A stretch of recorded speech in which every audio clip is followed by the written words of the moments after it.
हाजिर हूँ आपके सामने एक नई वीडियो के साथ। तो आज के इस वीडियो में हम करने वाले हैं हमारी पीरियोडिक टेबल का बचा हुआ पार्ट। इससे पहले वाले लेक्चर में हम कर चुके हैं पीरियोडिक टेबल का मेंडलीव से पीरियोडिक टेबल तक। हमने इससे पहले वाले पार्ट में सीखा था कि हमें एलिमेंट्स को क्यों क्लासिफाई करने का जरूरत पड़ता है। क्लासिफिकेशन के हमने देखा था कि जब हम पुराने तरीकों से क्लासिफाई कर रहे थे तो क्या मेरिट्स और डीमेरिट्स आ रहे थे। हमने डोमिनेंस ट्राइड के बारे में पढ़ा था कि डोमिनेंस ट्राइड की क्या मेरिट्स है, क्या डीमेरिट्स है और डोमिनेंस ट्राइड में हम लोग किस तरह से एलिमेंट्स को क्लासिफाई करते थे। फिर हमने न्यूलैंड्स लॉ ऑफ ऑक्टेव को पढ़ा था जिसमें हमने देखा था कि वो किस तरह से बेहतर था डोमिनेंट ट्राइड से, बट उसमें भी कुछ डीमेरिट्स और मेरिट्स थे। सिमिलरली उसके बाद हमने मेंडलीव का पीरियोडिक टेबल देखा जो कि आजकल मॉडर्न पीरियोडिक टेबल के आसपास ही था, बट उसमें भी हमने कुछ एनोमलीज को पाया था और उसके कुछ मेरिट्स और डीमेरिट्स अपने थे। तो उसी को अब आगे बढ़ाते हुए हम लोग आज करने वाले हैं मॉडर्न पीरियोडिक टेबल। तो चलो इससे हम लोग थोड़ा सा स्टार्ट करते हैं, थोड़ी कुछ बेसिक चीजों को जानते हैं। ये चीज हो सकता है बहुत लोग जानते नहीं होंगे कि ये जो एक एटम होता है, ये एटम क्या चीज से कंप्राइज होता है? इलेक्ट्रॉन, प्रोटॉन और न्यूट्रॉन। और जो भी एटम होता है उसके बीच में क्या होता है? हमारा न्यूक्लियस होता है। और न्यूक्लियस असल में है क्या? न्यूक्लियस में प्रोटॉन और न्यूट्रॉन दोनों रिसाइड करते हैं, दोनों रहते हैं। न्यूक्लियस में क्या क्या रहते हैं? प्रोटॉन और न्यूट्रॉन, ठीक है। और ये जो एटम है इसके चारों ओर ऑर्बिट्स होता है, ऐसे करके ऑर्बिट, और इन्हीं ऑर्बिट्स में आपका इलेक्ट्रॉन घूमते रहते हैं ना। ये आप लोग सबको पता है, तो बेसिक ये सब बातें छोटे क्लासेस में पढ़ चुके हैं, ठीक है। तो अब एक चीज देखो कि हमारा एक फिजिसिस्ट था हेनरी मोसले नाम के। उस फिजिसिस्ट ने एक्चुअल में ये जो प्रोटॉन होते हैं पॉजिटिव चार्ज उसके मैग्नीट्यूड का पता लगाया। उन्होंने एक एक्सपेरिमेंट किया था। उस एक्सपेरिमेंट में उन्होंने क्या किया था? उन्होंने एक डिस्चार्ज ट्यूब लिया था, ठीक है। उस एक्सपेरिमेंट में उन्होंने क्या किया कि उन्होंने एक डिस्चार्ज ट्यूब लिया था, ठीक है। और जैसे कि हम लोग देखते हैं कि बैटरी में भी एक पॉजिटिव इलेक्ट्रोड होता है, एक नेगेटिव इलेक्ट्रोड होता है, पॉजिटिव नेगेटिव, वैसे ही यहाँ पे भी उन्होंने एक पॉजिटिव इलेक्ट्रोड यानी एनोड लिया, ठीक है, एक पर्टिकुलर मेटल का, ठीक है। और इस एनोड को उन्होंने सब्जेक्ट करवाया कैथोड रे से, मतलब इसके ऊपर कैथोड रेज डाली। कैथोड रे कुछ नहीं होते, स्ट्रीम ऑफ इलेक्ट्रॉन्स होते हैं, सीधा सीधी बोलो कैथोड रे या नेगेटिवली चार्ज रेज एक तरह से। तो कैथोड रे मारा उन्होंने एनोड में किसी पर्टिकुलर मेटल। तो उन्होंने एक चीज नोटिस किया कि जैसे ही कैथोड रे मेटल के एनोड को स्ट्रक कर रहा है तो उसका वेवलेंथ बदल जा रहा है। वेवलेंथ क्या होता है ये आप लोगों को पता ही होगा, फिजिक्स में हम सबने पढ़ा है कि जो भी चीज वेव के फॉर्म में ट्रैवल करती है उसका एक वेवलेंथ होता है ना। तो जब उन्होंने कैथोड रे को एनोड में मारा तो देखा वेवलेंथ चेंज हुआ। तो उन्होंने क्या किया, एक पर्टिकुलर मेटल का एनोड लिया था, फिर इस मेटल के एनोड को बदल के किसी दूसरे मेटल का एनोड लगा दिया, फिर किसी तीसरे मेटल का एनोड लगा दिया। ऐसे कुछ मेटल्स के एनोड के साथ उन्होंने ये ट्राई किया। फिर उनका एक ऑब्जर्वेशन बना, उन्होंने देखा कि जैसे ही वो एनोड को चेंज कर रहे हैं वेवलेंथ में भी चेंज आ रहा है। और ये जो इन्होंने देखा वेवलेंथ के चेंज को, उसमें पीरियोडिसिटी देखी, मतलब रेगुलर इंटरवल के बाद वो चीज रिपीट हो रहा था। मान लो पहले वेवलेंथ किसी पर्टिकुलर मेटल के लिए कुछ हुआ, मेटल ए के लिए वेवलेंथ कुछ हुआ था, सिमिलरली कुछ टाइम के बाद कुछ किसी दूसरे मेटल के लिए भी सेम वेवलेंथ हुआ, फिर किसी तीसरे मेटल के लिए भी सेम वेवलेंथ हुआ। तो उन्हें यहाँ पे कहीं पे पीरियोडिसिटी दिखी, ठीक है। और इस पीरियोडिसिटी को उन्होंने पॉजिटिव वाले जो चार्ज पार्टिकल यानी प्रोटॉन है उससे जोड़कर देखा। इससे पहले जो मेंडलीव थे उन्होंने क्या सजेस्ट किया था कि ये जो एलिमेंट्स होते हैं उनकी प्रॉपर्टीज में पीरियोडिसिटी होती है, मतलब वो गिवन इंटरवल के बाद एक पर्टिकुलर एलिमेंट का जो प्रॉपर्टी है वो दूसरे किसी पर्टिकुलर एलिमेंट की प्रॉपर्टी के साथ सेम होता है। बट इसके पीछे का रीजन वो लोग ढूंढ रहे थे एटॉमिक मास से लेकर। बट यहाँ पे जो हमारे हेनरी मोसले थे उन्होंने बताया कि एक्चुअल में ये जो प्रॉपर्टी में पीरियोडिसिटी है वो प्रोटॉन्स की वजह से है। और नंबर ऑफ प्रोटॉन किसी भी एटम में जो होता है उसे हम लोग क्या बोलते हैं? एटॉमिक नंबर बोलते हैं। तो अब यहाँ पे जो एलिमेंट है में पीरियोडिसिटी जो पहले हम लोग एटॉमिक मास में खोज रहे थे, असल में वो निकल के आया एटॉमिक नंबर के बेसिस पर। आई थिंक एटॉमिक नंबर सबको पता होगा कि एटॉमिक नंबर क्या होता है, the number of proton present in an atom. जैसे hydrogen, helium, lithium, beryllium, boron, carbon, ऐसे करके हम लोगों ने सीरियल वाइज एलिमेंट्स को सजाया है उनके प्रोटॉन के नंबर के हिसाब से। सबसे पहले हाइड्रोजन, फिर हीलियम, फिर लिथियम, फिर बेरिलियम, फिर बोरॉन, फिर कार्बन, फिर नाइट्रोजन, ऑक्सीजन, क्लोरीन, है ऐसे करके। तो ये वाला जो एटॉमिक नंबर है, अब बात आई कि जो एलिमेंट्स होते हैं उनके प्रॉपर्टीज एटॉमिक नंबर के हिसाब से पीरियोडिसिटी दिखाते हैं, ठीक है।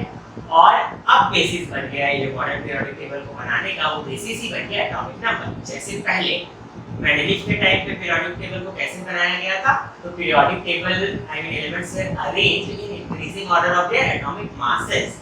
बट ये मॉडर्न पीरियोडिक टेबल में elements were arranged in order of their increasing atomic number I hope so आप सबको पता है कि एटॉमिक नंबर क्या होता है, ठीक है। तो पहले एटॉमिक मास की बेसिस पे हम लोग पीरियोडिक टेबल बना रहे थे, जो सबसे कम मास वाला था वो पहले जा रहा था, फिर उसके बाद वाला, फिर उसके बाद वाला। अब हम लोग एटॉमिक नंबर के हिसाब से कर रहे हैं, मतलब जिस एलिमेंट में सबसे कम प्रोटॉन है वो फर्स्ट होगा, उसके बाद वाले सेकंड होगा, उसके बाद वाला, ठीक है, इस तरह से। चलो, ये जो मॉडर्न पीरियोडिक टेबल था इसका एक दो फायदा और हुआ। ये मॉडर्न पीरियोडिक टेबल मेंडलीव के पीरियोडिक टेबल में जो एनोमलीज थी उन्हें भी खत्म करता था। कैसे खत्म करता था वो आपको याद होगा, अगर नहीं भी याद है तो पिछला लेक्चर जाकर देखो, उसमें हमने ये बहुत अच्छे से समझा है कि मेंडलीव की पीरियोडिक टेबल में दो एनोमलीज थी। पहला एनोमली यानी प्रॉब्लम क्या था कि वो आइसोटोप्स को एक्सप्लेन नहीं कर पाए। लास्ट क्लास में मैंने बताया कि आइसोटोप्स होते क्या है। आइसोटोप्स वो एलिमेंट्स होते हैं जिनका केमिकल प्रॉपर्टीज तो सेम होता है बट एटॉमिक मास अलग-अलग होता है। जैसे कि फॉर एग्जांपल अगर आप कार्बन 12 को पकड़ो और कार्बन 14 को पकड़ो, तो ये कार्बन 12 और कार्बन 14 दोनों ही कार्बन के आइसोटोप्स हैं, ठीक है। यानी कार्बन 12 और कार्बन 14 का जो केमिकल प्रॉपर्टीज है वो बिल्कुल सेम होगा बट इनका एटॉमिक मास अलग-अलग है। एटॉमिक मास क्यों अलग-अलग है? क्योंकि इनमें नंबर ऑफ प्रोटॉन का अंतर है, सॉरी नंबर ऑफ न्यूट्रॉन का अंतर है। मतलब कि कार्बन 12 में अगर 6 प्रोटॉन है और 6 न्यूट्रॉन है, इसलिए ये मिलके 12 बनता है इसका वजन। बट कार्बन 14 में 6 प्रोटॉन है बट 8 न्यूट्रॉन है, तो न्यूट्रॉन का दोनों में अंतर है, इसलिए कार्बन 12 और कार्बन 14 केमिकली सेम होने के बाद भी वो लोगों का एटॉमिक मास अलग-अलग है, ठीक है। तो यही है आइसोटोप्स। अब एक बात और करो कि मेंडलीव के पीरियोडिक टेबल में उन्होंने दो चीजों का ध्यान रखा था। पहला उन्होंने ध्यान रखा था कि मैं इंक्रीजिंग एटॉमिक मास के हिसाब से सजाऊंगा। दूसरा उन्होंने ये ध्यान रखा था कि जो भी एलिमेंट्स मेरे होते हैं, जो भी मेरे एलिमेंट्स हैं जिसकी प्रॉपर्टी सेम है, वो लोग एक ही कॉलम में है। जैसे यहाँ पे भी एक ही कॉलम में है, यहाँ पे भी एक ही कॉलम में है। ऐसा उन्होंने मेक श्योर करने की कोशिश की। उन्होंने दो चीज किया था कि पहला तो एलिमेंट सजेंगे increasing order of atomic mass, और दूसरा elements with same properties fall under same group, ठीक है। ये उन्होंने मेक श्योर किया था। बट आइसोटोप के केस में ज्यादा वो फंस गए थे। कैसे फंस गए थे? क्योंकि कार्बन 12 और कार्बन 14 दोनों का तो बिल्कुल सेम केमिकल प्रॉपर्टीज है, और क्योंकि दोनों का सेम केमिकल प्रॉपर्टीज है तो वो लोग आने तो चाहिए सेम ग्रुप में, बट दोनों का मास तो अलग-अलग है। और अगर मास वाइज अगर वो सजाने गए तो एक इधर आ जाएगा, एक उसके बगल में आएगा, है ना।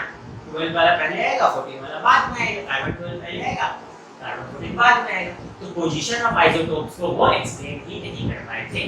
बट मॉडर्न पीरियोडिक टेबल ने ये प्रॉब्लम ही सॉल्व कर दिया। मॉडर्न पीरियोडिक टेबल ने ये प्रॉब्लम कैसे सॉल्व किया?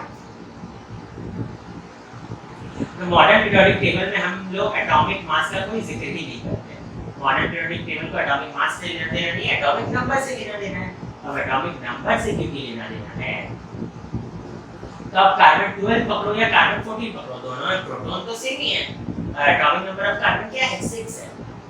तो क्योंकि दोनों का एटॉमिक नंबर सेम ही है, तो हम लोग जब सजाते हैं तो उसको सिर्फ एक ही जगह रखते हैं। तो आइसोटोप्स वाला कोई इशू आया ही नहीं, क्योंकि मास को हम लोग मॉडर्न पीरियोडिक टेबल में कंसीडर ही नहीं करते, हम लोग कंसीडर करते हैं एटॉमिक नंबर को। तो आइसोटोप्स वाला इशू भी सॉल्व हो गया, ठीक है। अब सेकंड वो आर्गन और पोटेशियम में भी उनका एक एनोमली देखा गया। उन्होंने क्या किया था? मोस्टली वो मेक श्योर करना चाहते थे कि जो सेम प्रॉपर्टीज वाला है वो बिल्कुल सेम ग्रुप में आए। इस वजह से उन्होंने एक गड़बड़ की थी। उन्होंने क्या किया था? पोटेशियम के बाद में रख दिया था आर्गन, ठीक है। आई मीन पोटेशियम से पहले रख दिया था आर्गन। उन्होंने आर्गन को पोटेशियम से पहले रख दिया था, ठीक है। और क्योंकि उन्होंने आर्गन को पोटेशियम से पहले रख दिया था, बट आर्गन का वजन पोटेशियम से ज्यादा होता है, तो मेंडलीव पीरियोडिक टेबल के हिसाब से तो आर्गन को पोटेशियम के बाद आना चाहिए था, बट वो बात नहीं आ पा रहा था। तो ये उन्होंने गड़बड़ की थी। उन्होंने जो खुद कहा था उसी को नहीं माना। बट मॉडर्न पीरियोडिक टेबल इसे सॉल्व कर देता है। मॉडर्न पीरियोडिक टेबल को मास से कोई लेना देना है ही नहीं, और atomic number of argon is 18 and potassium is 19। तो एक तरह से अगर हम लोग increasing order of atomic number में सजाए तो आर्गन ऑटोमेटिक पहले आ जाएगा, पोटेशियम बाद में आएगा। तो इस वजह से यहाँ पे भी कोई एनोमली नहीं है। तो मॉडर्न पीरियोडिक टेबल के कुछ फायदे थे। पहला तो हम लोग एटॉमिक मास नहीं, एटॉमिक नंबर के हिसाब से सजा रहे हैं, और इसी वजह से हमारा एक फायदा हो गया। वो फायदा ये है कि मेंडलीव के पीरियोडिक टेबल में जो 2-3 एनोमलीज थी वो तो चले ही गए, ठीक है। अच्छा, अभी मॉडर्न पीरियोडिक टेबल के फीचर्स क्या-क्या होते हैं तो वो हम देखते हैं। देखो आपको यहाँ पे मॉडर्न पीरियोडिक टेबल दिख रहा होगा। मॉडर्न पीरियोडिक टेबल में हम लोग क्या करते हैं, सबसे पहला तो काम हम लोग ये करते हैं कि एटॉमिक नंबर के असेंडिंग ऑर्डर में एलिमेंट्स को सजाते हैं। ठीक है, ये पहला प्रॉपर्टी। दूसरा थिंग हम लोग क्या करते हैं कि ये जो हमारा एलिमेंट्स है उन सबको हमने 18 कॉलम्स में बांट दिया है। यहाँ पे टोटल 18 कॉलम्स है और वो 18 कॉलम्स कैसे बने हैं, तो वो 18 कॉलम्स बने हैं, आपको यहाँ पे 18 कॉलम्स तो नजर आ ही रहे होंगे ना, देखो 1 2 3 4 5 6 7 18 कॉलम्स हैं।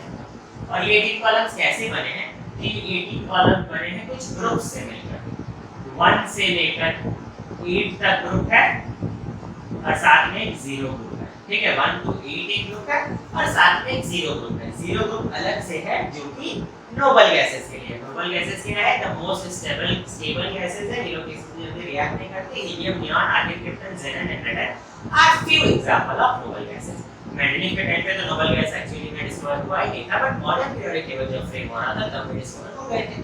तो मॉडर्न पीरियोडिक टेबल ने क्या किया, ये जो हमारा अलग से एक 0 बना के दे दिया आपको कॉलम फॉर क्या, फॉर नोबल गैसेस। ठीक है, और 1 to 8 तक उन्होंने अलग से बनाया ग्रुप। तो अब एक चीज देखो, 1 to 8 हुआ 8 और सब में एक 0 कॉलम, तो मिलके तो 9 ही हुए, बट हमने कहा कि यहाँ पे 18 कॉलम है, तो ऐसा इसलिए है कि 1 से 7 तक का जो ग्रुप है एंड 1 से 7 तक का जो कॉलम है उसे सब ग्रुप्स में बांटा गया है। 1A 1B 2A 2B 3A 3B 4A 4B 5A 5B 6A 6B 7A 7B 8 को सब ग्रुप्स में नहीं बांटा गया। ठीक है, तो अगर आप ध्यान से सुनो तो मॉडर्न पीरियोडिक टेबल को कैसे बनाया गया है, तो increasing order of atomic number. Second thing, in modern periodic table we consist of 18 columns which is made up of groups from 1 to 8 and then another 0 group for noble gases. ठीक है, and these groups from 1 to 7 is further divided into group A and group B. So we have group 1A 1B 1 2 1A 1B 2A 2B 3A 3B. This will go on till 7A 7B. Then we have 8 and 0 group. ठीक है, तो चलो modern periodic table के कुछ features हमने देख लिए। एक और फीचर हम लोग देखते हैं कि मॉडर्न पीरियोडिक टेबल में जो ये हॉरिजॉन्टल रोज है उसे हम लोग क्या बोलते हैं, पीरियड्स बोलते हैं। मॉडर्न पीरियोडिक टेबल में जो हॉरिजॉन्टल रोज है उसे हम लोग पीरियड बोलते हैं। देखो पहला हॉरिजॉन्टल रो है ये वाला, ये एसिड है, ये हाइड्रोजन और हीलियम वाला। फिर सेकंड पीरियोडिक टेबल में ये देखो लिथियम, बेरिलियम और boron, carbon, nitrogen, oxygen, fluorine यहाँ पर। वैसे यहाँ सोडियम और मैग्नीशियम, यहाँ पे एल्युमिनियम, सिल्वर, फास्फोरस। ठीक है, तो ऐसे करके यहाँ पे आपको दिख रहा होगा 1 2 3 4 5 6 7 ऐसे करके 7 हॉरिजॉन्टल रोज है जिसे पीरियड्स बोलते हैं। तो अगर आप मॉडर्न पीरियोडिक टेबल की बात करो तो modern periodic table consist of 7 horizontal rows called periods. Modern periodic table consist of 18 columns which is made up of groups from 1 to 8 and another 0 group for noble gases. And the group from 1 to 7 is further divided into group A and group B, which are the subgroups. ठीक है, चलो तो इतना तो कुछ समझ में आया। एटॉमिक नंबर आपको ध्यान रखना होगा, एटलीस्ट 1 से 20 तक के एलिमेंट्स का तो आप लोग ध्यान रखिए। Hydrogen, helium, lithium, boron, carbon, nitrogen, oxygen, fluorine, sodium, magnesium, aluminium, silicon, phosphorus. ठीक है, सल्फर, कैल्शियम, आर्गन, पोटेशियम और कैल्शियम। ठीक है, तो ये कम से कम 20 तक याद रखो। बाकी मैं आपको एक वीडियो में अलग से बता दूंगा कि पूरा पीरियोडिक टेबल हम लोग याद कैसे कर सकते हैं। ठीक है, तो चलिए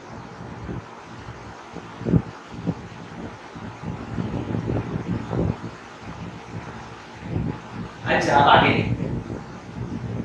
तो हमारा जो मॉडर्न पीरियोडिक टेबल है उसको इस हिसाब से अरेंज किया गया है कि जो आपको ये सब दिख रहे हैं ग्रुप्स, ये सारे ग्रुप्स में आपके जो एलिमेंट्स विद सेम प्रॉपर्टीज है will fall under same group. जैसे मेंडेलिव वाले में हो रहा था, मॉडर्न पीरियोडिक टेबल में भी elements with same properties will fall under same group. ठीक है, ये चीज क्लियर है। अच्छा, मॉडर्न पीरियोडिक टेबल को कुछ ब्लॉक्स में भी बांटा गया है, वो भी हम अभी देखते हैं। देखो मॉडर्न पीरियोडिक टेबल में जो 1A 2A है और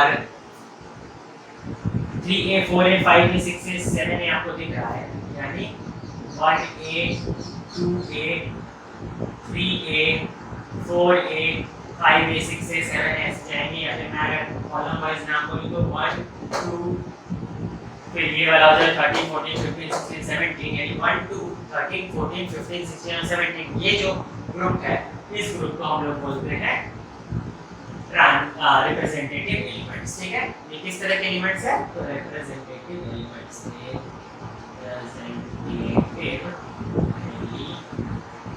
ठीक है।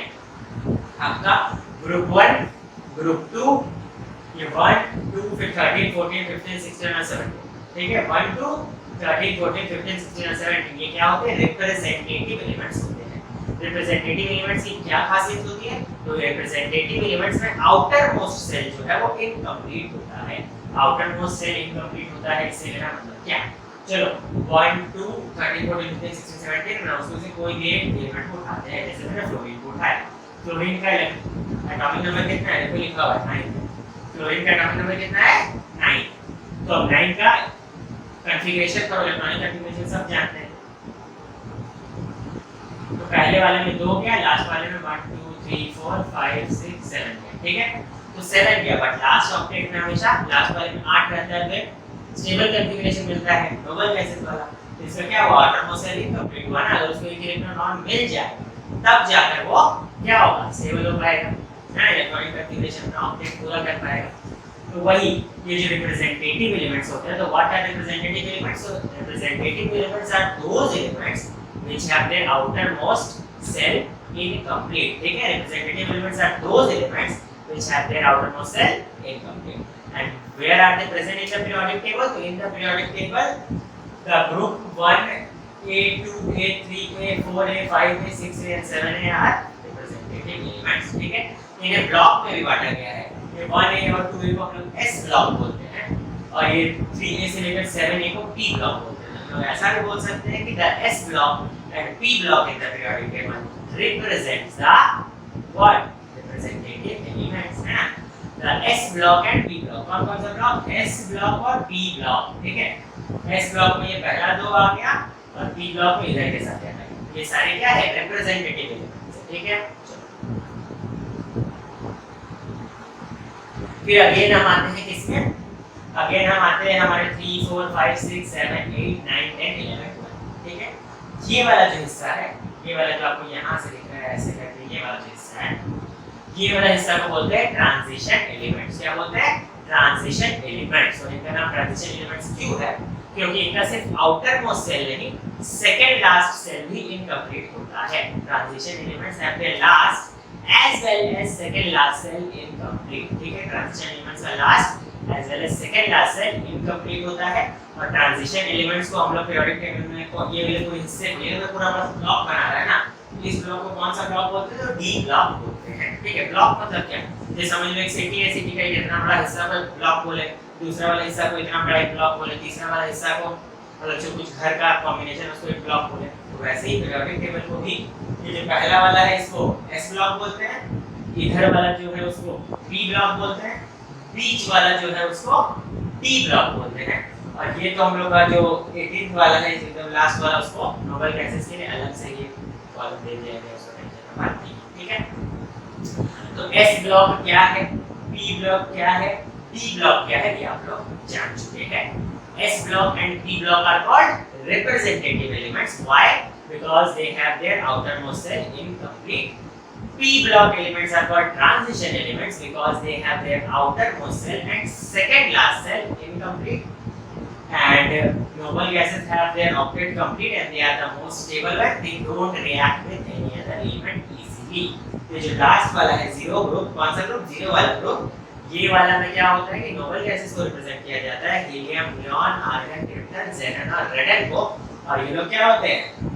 ये लोग मोस्ट स्टेबल होते हैं और ये लोग किसी के साथ जल्दी रिएक्ट नहीं करते, ठीक है। और इनका ऑक्टेट कंप्लीट होता है तभी तो वो लोग स्टेबल है। चलो अब ये डी ब्लॉक वाले में एक चीज और नोट करना है कि डी ब्लॉक में अगर आप देखो तो ग्रुप 3b जो है, ये देखो 3b दिख रहा है आपको, 3b ये वाला ग्रुप जो है 3b, उसमें यहाँ पे ये वाला जो हिस्सा है इसे लैंथेनाइट का सीरीज कहते हैं, ये वाला और ये वाला दोनों मिलके एफ ब्लॉक कहलाते हैं, ठीक है। क्या कहलाते हैं? F block. डी ब्लॉक में ही दो हिस्सा है, ये 3b वाले ग्रुप में ये लैंथेनाइट सीरीज और एक्टिनाइट सीरीज, ये दोनों एफ ब्लॉक कहलाते हैं। ये लोग कौन सा ब्लॉक बनाते हैं? एफ ब्लॉक बनाते हैं, ध्यान रखना। जो ट्रांजिशन एलिमेंट्स है, ट्रांजिशन एलिमेंट्स में डी ब्लॉक बोला जाता है ट्रांजिशन एलिमेंट्स को। उसी में आपके एक सेल है, ठीक है, ग्रुप 3b में। 3b में ये जो सेल है, ये वाला सेल और ये वाला सेल, लैंथेनाइड्स और एक्टिनाइड्स का सीरीज, इसे हम लोग क्या बोलते हैं? इसे हम लोग एफ ब्लॉक बोलते हैं। अच्छा, ये वाले को मैं एक एलिमेंट बोल रहा हूँ, इसे एलिमेंट बोल रहा हूँ, इसे एलिमेंट, इसे एलिमेंट, इसे एलिमेंट, ये सब सिंगल एलिमेंट है। देखो हाइड्रोजन एक एलिमेंट है, लिथियम एक एलिमेंट है, यानी हर जगह एक सेल में एक ही सेल से मेरा मतलब ये जो ऐसे ये वाला हिस्सा को सेल बोलते हैं ना। जैसे कोबाल्ट ये एक सेल में प्रेजेंट है, निकल एक सेल में प्रेजेंट है, तो हर सेल में एक ही एलिमेंट रखा हुआ है। बट यहाँ पे अगर आप देखोगे Na से S में, ठीक है, ये वाला आपका क्या है, यहाँ पे बहुत सारे एलिमेंट्स एक साथ रखे हैं। यहाँ पे भी ये वाला जो ग्रुप है, ये दोनों सेल में एक से ज्यादा एलिमेंट साथ में रखे हैं। ये कौन, ये दोनों क्या है, लैंथेनाइड की सीरीज और एक्टिनाइड की सीरीज। तो ऐसा क्यों किया गया? ऐसा इसलिए किया गया बिकॉज़ अगर ये बहुत सारे 57 से 71 तक उसमें एलिमेंट्स रखा गया, एक ही सेल में 57 से 71 एलिमेंट्स हटा दिया, और यहाँ पे एक ही सेल में 89 से 103 एलिमेंट्स हटा दिया। तो अगर इसे अगर हम लोग ऐसे ना करके बाकी एलिमेंट्स की तरफ पर सेल एक एलिमेंट देके, तो मेरा पीरियोडिक टेबल का स्ट्रक्चर ही डिस्टॉर्टेड हो जाता, जैसा तैसा हो जाता, पीरियोडिक टेबल बहुत भद्दा सा दिखता। तो वो चीज ना हो, इसीलिए क्या किया गया था, ये जो लैंथेनाइड और एक्टिनाइड की सीरीज है, क्योंकि सारे एलिमेंट्स की प्रॉपर्टीज एक ही जैसे है उस सीरीज में, तो उन दोनों को क्या किया गया था, एक ही सेल में सबको हटा दिया गया था। ठीक है, सीधी भाषा में कहूं, ये पीरियोडिक टेबल में हर एलिमेंट का अपना एक रूम है, अपना एक कमरा है ना, जो हम लोग स्क्वायर से रिप्रेजेंट कर रहे हैं, एक कमरा है। बट लैंथेनाइड और एक्टिनाइड जो है ग्रुप 3 का, ये लैंथेनाइड और एक्टिनाइड का अपना अपना कमरा नहीं है, उसी एक कमरे में बहुत सारे एलिमेंट्स को डाल दिया गया है। तो क्यों ऐसा किया गया है? Because all the elements present there has same properties, भी सबका सेम ही प्रॉपर्टीज है, तो एक ही जगह में रख दो, कोई प्रॉब्लम नहीं है। और दूसरा बात, अगर हम उसको एक ही जगह में ना रख के सजाने जाते, तो उस समय क्या होता, मेरा पीरियोडिक टेबल का स्ट्रक्चर बहुत भद्दा सा हो जाता, डिस्टॉर्टेड हो जाता ऐसे। ठीक है, और एक बात याद रखो, ये जो ग्रुप 1A है और 2A है, मिलकर कहलाते हैं S ब्लॉक। ग्रुप 3A से 7A तक कहलाते हैं P ब्लॉक। ये वाले जो ग्रुप है 3B से लेकर 2B तक, ये कहलाते हैं D ब्लॉक। और इसी में आपका जो लैंथेनाइड और एक्टिनाइड्स का सीरीज है, ये लोग मिलकर बनाता है F ब्लॉक। ठीक है, समझ में आया? तो चलो अब हम लोग पीरियड्स के बारे में थोड़ा और देख लेते हैं। पीरियड्स क्या होते हैं, तो ये मैंने अभी तुरंत बताया था कि ये जो हॉरिजॉन्टल रोज होते हैं पीरियोडिक टेबल में, उन्हें हम लोग पीरियड्स कहते हैं। मॉडर्न पीरियोडिक टेबल में कितने पीरियड्स हैं? तो 1 2 3 4 5 6 7 पीरियड्स हैं। ठीक है, अच्छा, और अगर हम लोग पीरियड्स वाइज देखें तो ये जो एलिमेंट्स है वो कैसे सजाए गए हैं, तो ऑब्वियस सी बात है, increasing order of their atomic number. यानी हाइड्रोजन का एटॉमिक नंबर 1, देखो लिख भी रखे 1 2, हाइड्रोजन का 1, हीलियम का 2, लिथियम का 3, बेरिलियम का 4, बोरॉन का 5, कार्बन का 6, नाइट्रोजन का 7, ऑक्सीजन का 8, फ्लोरीन का 9, नियॉन का 10, ऐसे करके बनाया गया है। तो चलो अब यहाँ पे 1 2 3 4 5 6 7 पीरियड्स हैं। यहाँ पे आपको ये भी दिख रहा होगा कि ये जो हाइड्रोजन और हीलियम सिर्फ 2 ही एलिमेंट है फर्स्ट पीरियड में। तो फर्स्ट पीरियड कैसा पीरियड है? तो shortest period of the periodic table है। कौन सा? पहला वाला period is the shortest period of periodic table. फिर आया आपका सेकंड वाला पीरियड और थर्ड वाला पीरियड, इन दोनों में ही टोटल कितने एलिमेंट्स है? तो 8 एलिमेंट्स है। तो second and third period consist of 8 elements, they are called short period. ठीक है, फिर आता है आपका फोर्थ और फिफ्थ पीरियड। फोर्थ और फिफ्थ पीरियड में टोटल 18 एलिमेंट्स है। फोर्थ और फिफ्थ पीरियड में टोटल 18 एलिमेंट्स है, उन्हें क्या कहते हैं? Long periods. ठीक है, अब आता है आपका सिक्स्थ नंबर वाला पीरियड। सिक्स्थ नंबर वाले पीरियड में टोटल 32 एलिमेंट्स है। ठीक है, यहाँ पे कॉलम वाइज अगर आप गिनो 1 2 3 4 5 6 7 8, तो ऐसे कर करके 18 ही दिखेगा, बट इसमें टोटल 32 एलिमेंट्स है। और बताओ ऐसा क्यों? तो ये हम लोग थोड़ी देर पहले ही पढ़ चुके हैं कि यहाँ जो ग्रुप 3B है उसमें जो ये वाला सेल है आपका, इस सेल में 57 वाले एटॉमिक नंबर से लेकर 71 वाले एटॉमिक नंबर तक एलिमेंट्स हटा दिए गए हैं। मतलब एक ही घर में उतने सारे एलिमेंट्स को जगह दे दी गई है। और उसका रीजन भी क्या है? क्योंकि सारे एलिमेंट्स बिल्कुल सेम है प्रॉपर्टीज में, तो उनको अलग से घर देने का कोई मतलब ही नहीं बनता। अलग से अगर हम लोग उन्हें घर देने जाए तो हमारा पीरियोडिक टेबल बिखरा हुआ और भिड़ंगा सा डिस्टॉर्टेड दिखेगा, इसी वजह से। तो सिमिलरली सेवेंथ वाले जो पीरियड है उसमें भी एक सेल में बहुत सारे एलिमेंट्स को जगह दी गई है।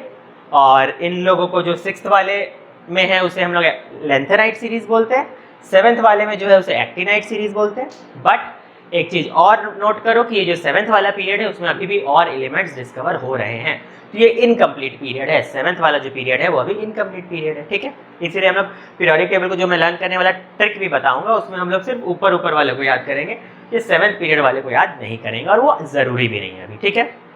एक बात और समराइज कर लो, चाहो तो नोट्स ले लो, कि पूरे पीरियोडिक टेबल को हम लोग ब्लॉक्स में बांटते हैं, है ना, जिसमें से मेरा 1A और 2A कहलाता है S ब्लॉक, और मेरा 3A से लेकर 7A कहलाता है P ब्लॉक, मेरा ये जो 3B से लेकर 2B ये बीच वाला ये वाला जो हिस्सा है वो कहलाता है D ब्लॉक, और आपका ये लास्ट वाला जो है वो कौन सा है, वो नोबल गैसेस के लिए अलग से ग्रुप बनाया हुआ है, ठीक है।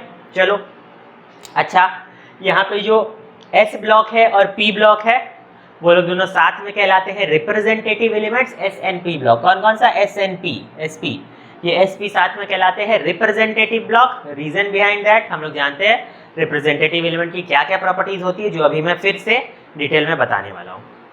ये जो बीच वाला एलिमेंट है D ब्लॉक वाला, उसे हम लोग क्या कहते हैं, ट्रांजिशन एलिमेंट्स, उसकी भी प्रॉपर्टी अभी हम लोग पढ़ेंगे। नोबल गैसेस की प्रॉपर्टी भी अलग से पढ़ेंगे। और हाँ, ये जो आपका D ब्लॉक के अंदर में ही ये जो दो ठो है lanthanide series and actinide series, इसको हम लोग बोलते हैं F ब्लॉक। कौन सा ब्लॉक, F ब्लॉक, ठीक है। लेंथेनाइट सीरीज और एक्टिनाइट सीरीज को F ब्लॉक कहा जाता है। उन्हें हम लोग इनर ट्रांजिशन एलिमेंट्स भी कहते हैं। चलो, और इन प्रॉपर्टीज को देखने से पहले एक छोटी सी बात और देख लो, कि जैसे कि मेंडलीफ के पीरियोडिक टेबल में भी होता था और मॉडर्न पीरियोडिक टेबल में भी वही सेम चीज़ हो रहा है, कि जो भी एलिमेंट्स है जिनके जिनके सेम प्रॉपर्टीज़ है वो लोग सेम ग्रुप में आ रहे हैं ना, यानी कि ग्रुप 1 के सारे एलिमेंट्स के प्रॉपर्टीज सेम है, ग्रुप 2 के सारे एलिमेंट्स के प्रॉपर्टीज सेम है, ग्रुप 16 के सारे एलिमेंट्स के प्रॉपर्टीज सेम है। ये बात क्लियर है। अच्छा, इसके पीछे का रीज़न क्या है कि प्रॉपर्टीज सेम क्यों हैं, तो उसके पीछे का रीज़न भी मॉडर्न पीरियोडिक टेबल ने हमें दिया। मैं थोड़ा सा एक बार के लिए इरेज करता हूँ। उसके पीछे का रीज़न देखो, वो हमें इलेक्ट्रॉनिक कन्फिगरेशन करने से आएगा। क्लास 8 का बहुत अच्छा इंपॉर्टेंट चैप्टर था इलेक्ट्रॉनिक कन्फिगरेशन, जो नहीं जानते होंगे इस पर और एक वीडियो आएगा, वो देख लेना। जैसे कि मान लो मैं ग्रुप 1, जो ग्रुप 1A है, उसमें से चुनता हूँ, चलो सोडियम को, और एक चुनता हूँ पोटेशियम को, ठीक है। अब बोलो सोडियम का एटॉमिक नंबर कितना है, 11, ये मुंह में याद रहना चाहिए। तो सोडियम का एटॉमिक नंबर 11 है। अगर हम लोग इसका इलेक्ट्रॉनिक कन्फिगरेशन करने जाए तो पहले वाले में आएगा 2 इलेक्ट्रॉन, फिर आएगा 1 2 3 4 5 6 7 8, तो कितना हो गया, 8 2 10, लास्ट वाले सेल में आएगा 1 इलेक्ट्रॉन, ठीक है। सिमिलरली पोटेशियम का करते हैं। पोटेशियम का एटॉमिक नंबर होता है 19, तो पहले वाले में आया 2, सेकेंड लास्ट में आया 1 2 3 4 5 6 7 8, थर्ड वाले में आया 1 2 3 4 5 6 7 8, हो गया टोटल 18, लास्ट वाले में आया 1। तो एक चीज़ आपको नज़र आ रहा है कि इसके लास्ट वाले में कितना इलेक्ट्रॉन है, एक ही वैलेंस इलेक्ट्रॉन है, और यहाँ पे भी एक ही वैलेंस इलेक्ट्रॉन है। व्हाट आर वैलेंस इलेक्ट्रॉन, तो the number of electron present in the last orbit of an element are valence electron. तो यहाँ पे वैलेंस इलेक्ट्रॉन एक है, यहाँ पे भी वैलेंस इलेक्ट्रॉन एक ही है, यानी एक ग्रुप में आने वाले जो एलिमेंट्स है उनका वैलेंस इलेक्ट्रॉन एक ही है, ठीक है। All the elements coming in the same group in a periodic table have equal number of valence electron in their outermost orbit। और यही जो इलेक्ट्रॉन्स है यही सबके गेन और लूज से ही तो डिसाइड होता है कि क्या होगा वैलेंसी, क्या होगा कंबाइनिंग प्रॉपर्टी, और कैसा होगा केमिकल नेचर। इसी वजह से आपका एलिमेंट्स जो सेम ग्रुप में आते हैं वो सेम प्रॉपर्टी एग्जिबिट करते हैं। ओके, चलो, तो ये छोटी सी बात भी हम लोग जान गए। एक एक बात को नोट करते रहा करो, वीडियो को ध्यान से सुनो, ठीक है। चलो, अब इसे वापस से पहले जैसा कर देते हैं। ये कौन सा था मेरा, ये D ब्लॉक था, और ये 3 4 5 6 7 8 9 10 11, ठीक है। D ब्लॉक ऊपर ही लिख देते हैं, ये D ब्लॉक है, ठीक है। चलो, अब एक बात, अब एक एक करके जो हमारे एलिमेंट्स हैं उनके बारे में देखते हैं। तो मेरा जो S ब्लॉक है और P ब्लॉक है मिलके क्या कहलाता है, S plus P together make the which kind of elements, तो रिप्रेजेंटेटिव एलिमेंट्स। रिप्रेजेंटेटिव एलिमेंट्स की प्रॉपर्टी हम लोग पहले ही जान चुके हैं, अब एक एक करके देखते हैं। तो देखो, इसमें जो पहला वाला ग्रुप आता है, ये वाला ग्रुप, ग्रुप 1A, कौन सा ग्रुप, ग्रुप 1A। इसको हम लोग का दूसरा भी एक नाम दिया गया है जिसका नाम है अल्कली मेटल्स, ठीक है। अल्कली मेटल्स क्यों बोलते हैं इनको, अल्कली मेटल्स क्यों बोलते हैं, तो ये मैंने पहले वाले वीडियो में भी बताया था कि ये सब जो मेटल्स होते हैं, ये सब मेटल्स ऑक्सीजन के साथ जब रिएक्ट करते हैं तो बेसिक ऑक्साइड्स बनाते हैं, यानी कि सपोज Na2O ये ऑक्सीजन के साथ रिएक्ट करके जो ऑक्साइड बनाया, ये ऑक्साइड का नेचर बेसिक नेचर का है, और ये बेसिक नेचर का ऑक्साइड कोई भी बेस अगर पानी में घुलता है तो उसे अल्कली बोलते हैं। Soluble bases are called alkalis, ठीक है। तो यहाँ पे जो भी ग्रुप 1 यानी ग्रुप 1A के जो भी एलिमेंट्स होते हैं वो लोग ऑक्साइड बनाते हैं बेसिक नेचर का, और ये ऑक्साइड पानी में सॉल्युबल भी होता है, यानी कि एक तरह से वो लोग अल्कलीज बनाते हैं, ठीक है। तो क्योंकि ये लोग बहुत अल्कलीज बनाते हैं इसीलिए इन्हें कहा गया है अल्कली मेटल, ठीक है। तो ग्रुप 1A के एलिमेंट को अल्कली मेटल कहते हैं, ठीक है। तो फर्स्ट ग्रुप के एलिमेंट को हम लोग क्या कहते हैं? अल्कली मेटल्स, ठीक है। अब आया मेरा सेकेंड ग्रुप, ये जो सेकेंड ग्रुप है ग्रुप 2A, उसके एलिमेंट को हम लोग कहते हैं अल्कली अर्थ मेटल्स। पहले वालों को हम लोग बोल रहे थे अल्कली मेटल्स, सेकेंड वाले को बोल रहे हैं अल्कली अर्थ मेटल्स। पहले वाले को बोले थे अल्कली मेटल्स, सेकेंड वाले को बोले अल्कली अर्थ मेटल्स, ठीक है। अल्कली अर्थ मेटल्स क्या है?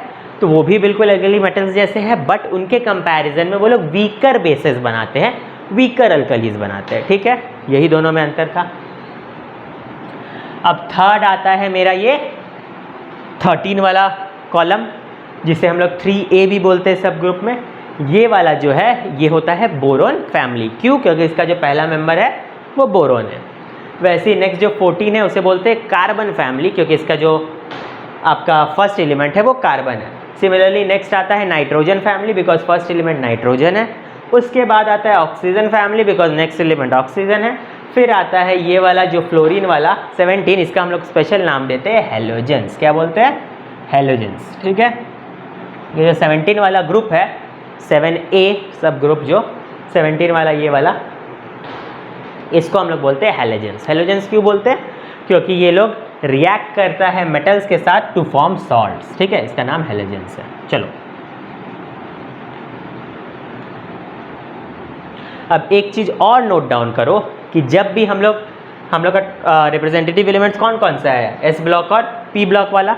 और अगर हम लोग यहाँ पे जब भी किसी भी अपने पीरियोडिक टेबल में हम लोग लेफ़्ट टू राइट मूव करते हैं, whenever we move from left side to right side in our periodic table, जैसा मेंडलीफ के पीरियोडिक टेबल में होता था यहाँ पे भी सेम होता है कि whenever we move from left to right in our periodic table, what happens?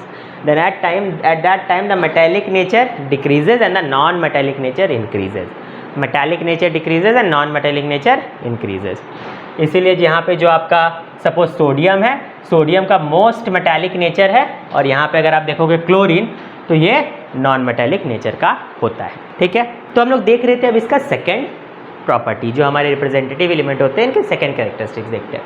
तो ये जो रिप्रेजेंटेटिव एलिमेंट्स होते हैं इसमें they react with non metals to form covalent and electrovalent bond. अब ये कोवेलेंट और इलेक्ट्रोवेलेंट बॉन्ड होता क्या है? तो ये हम लोग एटॉमिक स्ट्रक्चर चैप्टर में ऐसे भी पढ़ने वाले हैं, बट मैं यहाँ पे एक ब्रीफ दे देता हूँ। देखो, जब भी दो एलिमेंट्स आपस में कंबाइन करते हैं केमिकली कंपाउंड बनाने के लिए, तो उनके बीच में इलेक्ट्रॉन्स का लेन देन होता है। बिकॉज कोई भी एलिमेंट्स रिएक्ट करते ही क्यों हैं?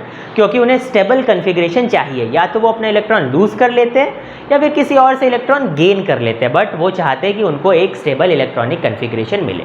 तो ये स्टेबल इलेक्ट्रॉनिक कन्फिग्रेशन पाने के लिए ही वो लोग एलिमेंट्स क्या करते हैं? इलेक्ट्रॉन्स को या तो लूज करते हैं या तो गेन करते हैं, ठीक है। तो अब यहीं पे अब मैं आपको एक एग्जांपल देता हूँ। जैसे सपोज करो मेरा सोडियम जो है, ठीक है, ये सोडियम का एटॉमिक नंबर कितना है? तो सोडियम का एटॉमिक नंबर होता है 11, ठीक है। सोडियम का एटॉमिक नंबर 11 होता है, मतलब इसमें इलेक्ट्रॉन 11 है और प्रोटॉन भी 11 है। तो इसका अगर हम लोग इलेक्ट्रॉनिक कन्फिग्रेशन करने जाए तो इसका इलेक्ट्रॉनिक कन्फिग्रेशन होगा कुछ इस तरह का।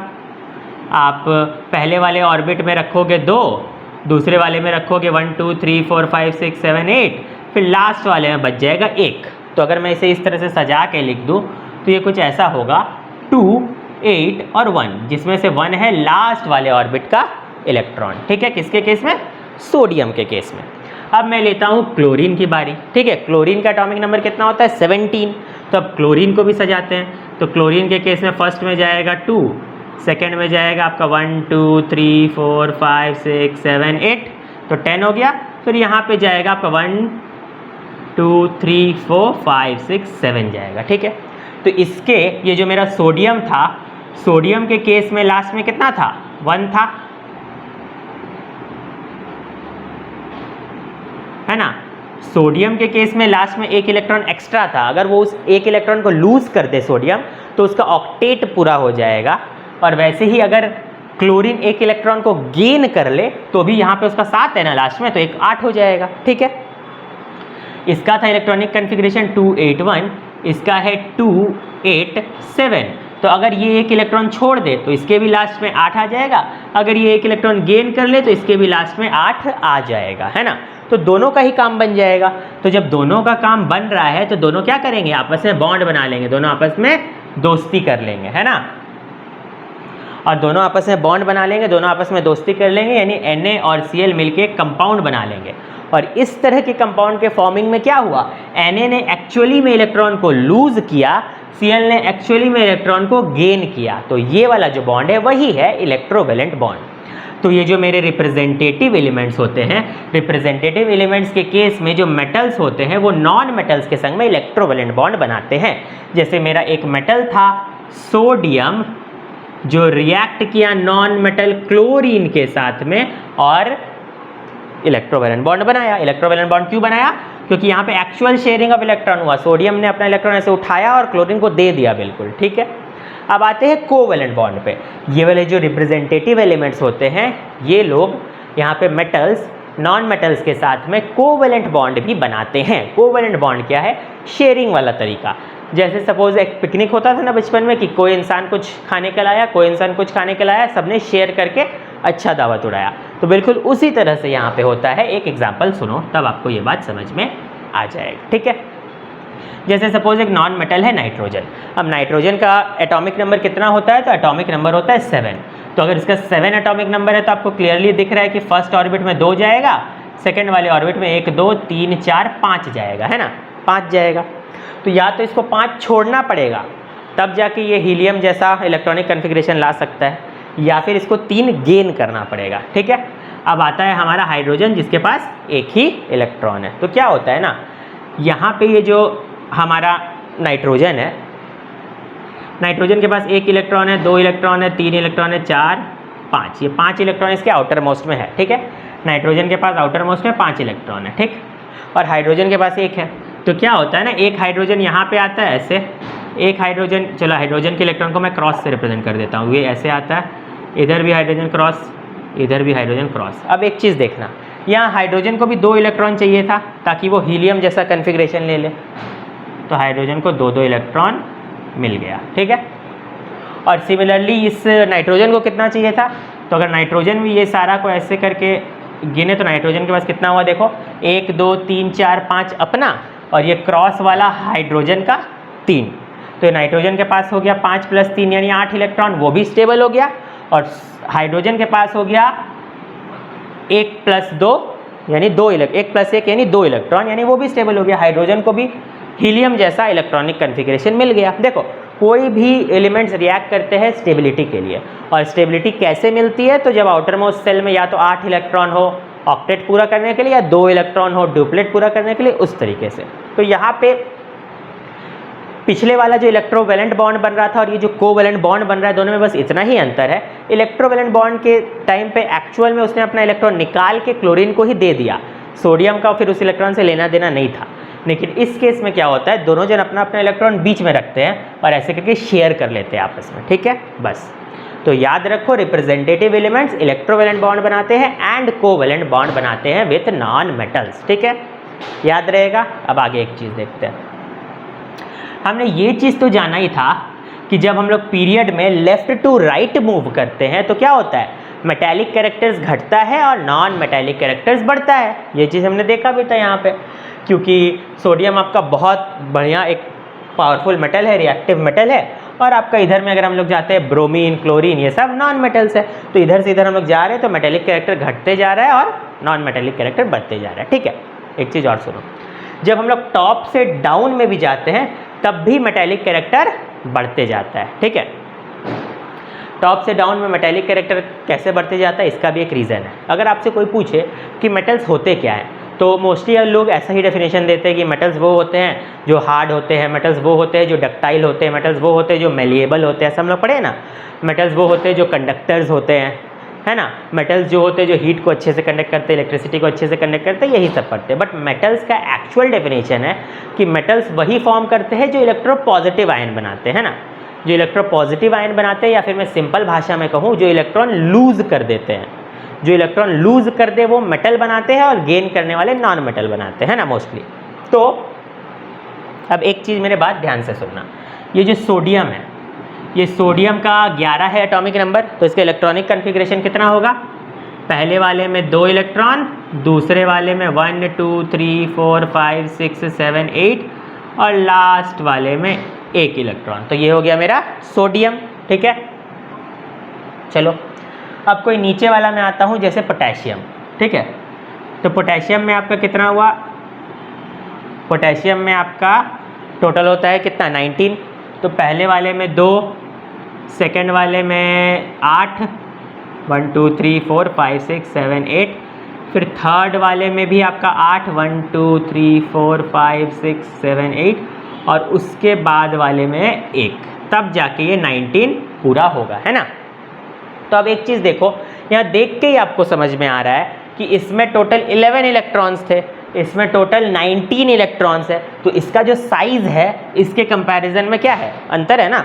सोडियम का साइज़ जो है एटम का वो छोटा है, पोटेशियम का बड़ा है ना। तो अब एक चीज़ देखो, ये जो सोडियम था और ये पोटेशियम था, दोनों के ही आउटर मोस्ट ऑर्बिट में तो एक ही इलेक्ट्रॉन है और दोनों को ही इलेक्ट्रॉन लूज करना है ताकि वो लोग क्या बन जाए? इलेक्ट्रोपॉजिटिव बन जाए, यानी Na ना रह के Na प्लस बन जाए और ये K ना रह के K प्लस बन जाए, है ना।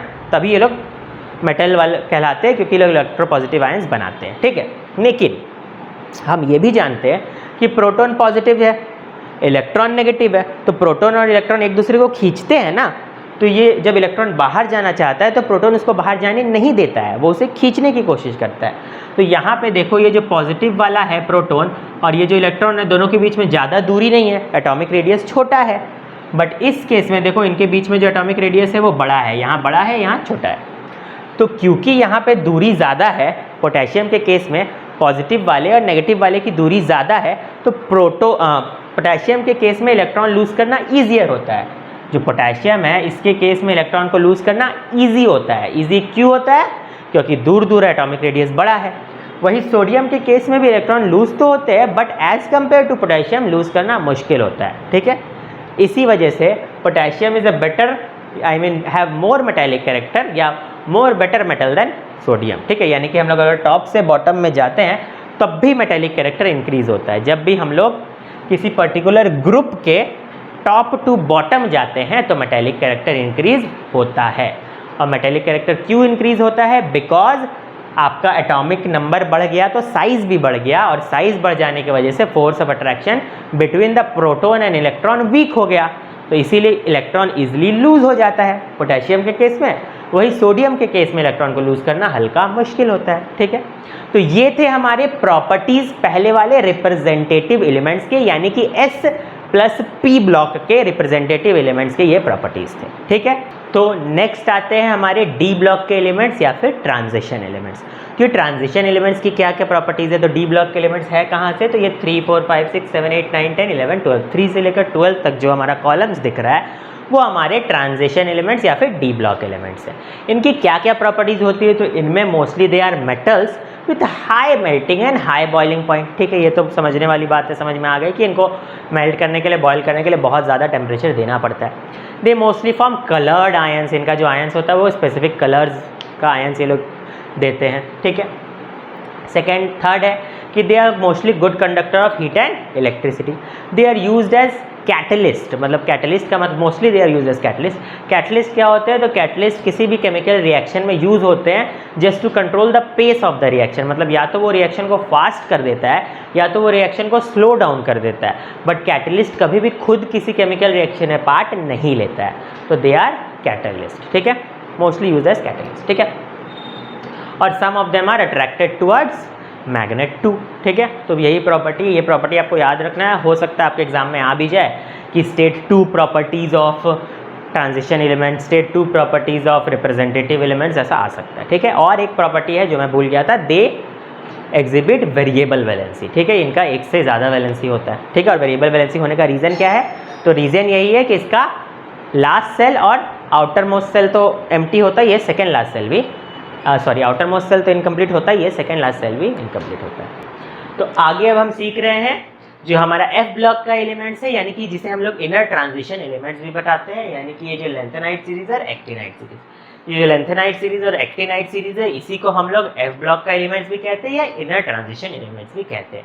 इनकी क्या क्या प्रॉपर्टीज है, तो इनका पहला प्रॉपर्टीज है कि ये सब हेवी मेटल्स होते हैं with high melting and boiling point. ये सिंपल सा पॉइंट आपको समझ में आ गया होगा। सेकेंड है ये लोग भी वेरिएबल वैलेंसी शो करते हैं। जो एक्टिनाइट का सीरीज है, यानी जो एक्टिनाइट का सीरीज है, ये लोग mostly radio active in nature होते हैं और ये लोग भी कलर्ड आयंस इम्पार्ट करते हैं। दैट्स इट, इतना छोटा सा है। और बचता है लास्ट हमारा ये जो जीरो ग्रुप वाला एलिमेंट यानी नोबल गैसेस। ये नोबल गैसेस क्या होते हैं, by default in nature inert होते हैं। इनर्ट होते हैं मतलब ये लोग स्टेबल होते हैं, इनका इलेक्ट्रॉनिक कन्फिग्रेशन हमेशा स्टेबल होता है और ये लोग जल्दी किसी के संग रिएक्ट नहीं करते हैं। अंडर एक्सट्रीम कंडीशन इनका रिएक्शन होता है। ये लोग मोस्टली फ्री स्टेट में नेचर में मिल सकते हैं। Helium, neon, argon, krypton, xenon and radon are